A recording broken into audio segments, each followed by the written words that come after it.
You're watching How Leap. Let's fix blurry Facebook videos by changing the quality settings. Open the Facebook app and start playing any video. Tap on the video to bring up the controls. Look for the three dots or gear icon in the corner of the video player. Tap on it to open the video settings. Select quality or video quality. From the menu, choose the highest available option, like HD or high quality. Exit the menu. Your future videos should now play in better quality.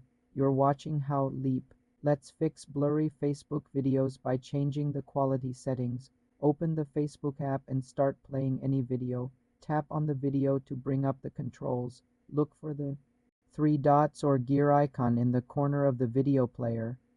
Tap on it to open the video settings. Select quality or video quality from the menu. Choose the highest available option, like HD or high quality. Exit the menu. Your future videos should now play in better quality. You can also set a global preference. Go to the app settings and privacy. Tap settings, then media and contacts.